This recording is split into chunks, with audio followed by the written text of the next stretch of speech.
Kaloji health university VC Nandakumar Reddy రాజీనామా తర్వాత తొలిసారిగా స్పందించారు. పేపర్ వాల్యుయేషన్ అక్రమాల ఆరోపణలో వాస్తవం లేదన్నారు. కాళోజీ హెల్త్ యూనివర్సిటీలో అక్రమాలు జరగలేదన్న వీసీ నందకుమార్ ఈ పరిణామంపై విచారణ జరపాలని అన్నారు.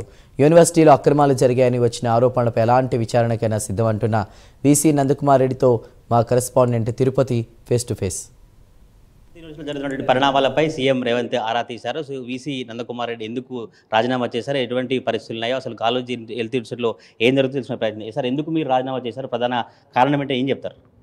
ప్రధాన కారణము ఈ ఒక పత్రికలో వచ్చిన అభూత కల్పనలు, అలిగేషన్స్ అవి చాలా బాధాకరంగా అనిపించినవి. అవి అన్నీ మొత్తం 100% సత్యదూరం. అవి ఏ వాస్తవం లేనిది వాళ్ళు రాశారు. దానికి మేము ఏ విచారణకైనా సిద్ధంగా ఉన్నామో. మీకు ఇంతకుముందు తెలిపినట్టుగా ఒక అమ్మాయిది వాళ్ళ తప్పు. ఎక్కడైతే వాళ్ళు ఇన్విజిలేషన్ వాళ్ళు ఎగ్జామ్ రాశారో అమ్మాయి కరెక్ట్ రాసిన ఆన్సర్స్ని మూడింటిని కొట్టేశారు. అది ఫస్ట్ పేపర్వి ఎవాల్యుయేట్ చేయలేదు, థర్డ్ పేపర్లో కొట్టేసినవి మాత్రం ఎవాల్యుయేట్ చేశారు వాళ్ళు. ఆ ఫస్ట్ పేపర్లో కొట్టేసింది కూడా ఎవాల్యుయేషన్ చేయించాం మేము. ఎందుకంటే ఆఫ్టర్ మొత్తం కమిటీ ఫామ్ అయినాక ఎక్కడైతే తప్పు జరిగిందో మేమంతా నిర్ధారించుకున్నాక అది యూనివర్సిటీ ప్రొసీజర్ ప్రకారమే చేసాం మేము. ఇందులో ఏమాత్రం డీవియేషన్స్ లేవు. సో మేము ఆ ఒక్క అమ్మాయికే న్యాయం చేయడం జరిగింది. ఆ ఒక్క అమ్మాయికి న్యాయం జరగకపోతే అమ్మాయి డిప్రెషన్లో పోయి సూసైడ్ చేసుకునే అవకాశం కూడా ఉండేది. అమ్మాయిది ఇంటర్వ్యూ కూడా ఉంది, మీరు కావాల్సిన క్లిప్పింగ్ ఇస్తాను చూడండి. సో ఇది ఒక న్యాయం చేశామనే తృప్తి యూనివర్సిటీకి ఉంది, కమిటీకి ఉంది. అంతేగాని 5 మందికి రాశారు, మార్కులు పెంచారు, అవి పెంచారు, ఇది ఏమాత్రం ఒక్క నయా పైసా వాస్తవం లేదు. అందుట్లో ఉన్న రికార్డులు ఉన్నాయి, స్టూడెంట్స్ ఉన్నారు, మెమోస్ ఉన్నాయి. అవన్నీ మేము ముందు పెడతాము. విచారణకు దేనికైనా సిద్ధము. ఇట్లా అభూత కల్పనలు చేసి యూనివర్సిటీ ప్రతిష్ట దిగజార్చొద్దు. మేము యూనివర్సిటీ ప్రతిష్టను పెంచడానికే వచ్చాము ఇక్కడ. మా అనుభవంతో వీటి యూనివర్సిటీని మంచిగా చేద్దామని ఇంతకుముందు కూడా ఎంబీబీఎస్ అడ్మిషన్స్ ఏమాత్రం కాంప్లైంట్ లేకుండా బ్రహ్మాండంగా చేశాము. లోకల్ నాన్ లోకల్ ఇష్యూ ఉన్నా కానీ.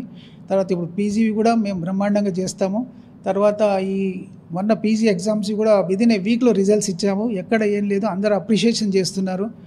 సో కొంతమంది రాజకీయ నాయకులు ఈ విధంగా అబాండాలు వేయడం తగదు. వాళ్ళంతా అపార అనుభవం ఉన్న వాళ్ళు ఇంకా యూనివర్సిటీలు ఏమైనా ఉంటే నిజాలు తేల్చడానికి సహాయపడాలి, కానీ ఇట్లా ప్రతిష్ట దిగజార్చడానికి సహాయపడవద్దు వాళ్ళు.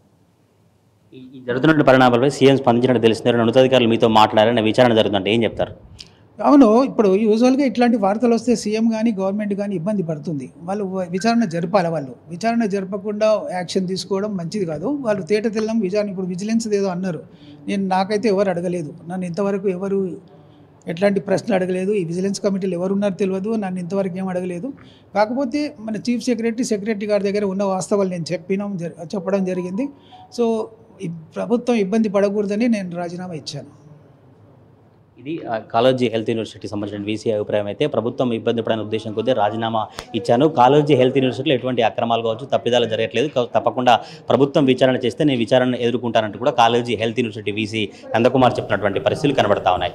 కెమెరా పర్సన్ పవన్తో తిరుపతి ప్రైమ్ న్యూస్, వరంగల్ నుంచి.